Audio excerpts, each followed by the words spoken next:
Bonjour à tous, je suis Joëlle, votre coach ventre plat.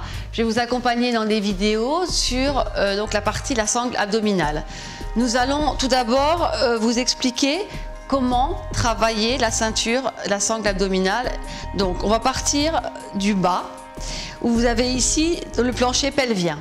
Le plancher pelvien qui intervient, donc nous avons l'utérus pour les femmes, la vessie et le rectum, et vous avez donc un muscle qui s'appelle le périnée.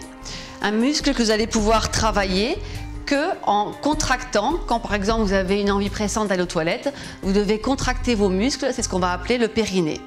Après vous avez ici le transverse. Le transverse c'est le muscle le plus profond qui s'insère sur le dos, les vertèbres et qui descend jusque dans la partie pubienne. Le transverse, vous allez vous en rendre compte quand vous toussez, vous avez tout de suite un muscle qui se contracte, c'est celui-là. Alors le transverse, on l'oublie trop souvent dans les travaux des abdominaux, alors qu'il n'y a que lui qu'il faut travailler pour avoir et conserver un ventre plat. Après le transverse, vous avez les obliques, externes et internes, qui vous permettent en fait d'affiner la taille.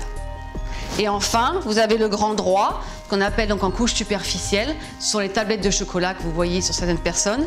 Ces grands droits, ils permettent en fait la flexion du buste, du haut vers le bas.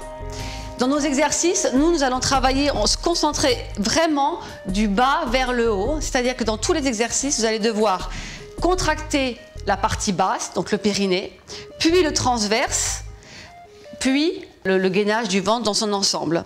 Et la contraction du transverse ne se fera que par l'expiration. C'est-à-dire que vous allez devoir expirer et en expirant, contracter les différents muscles que nous venons de voir. C'est important et c'est la seule chose à laquelle il faudra penser, contracter et serrer le transverse.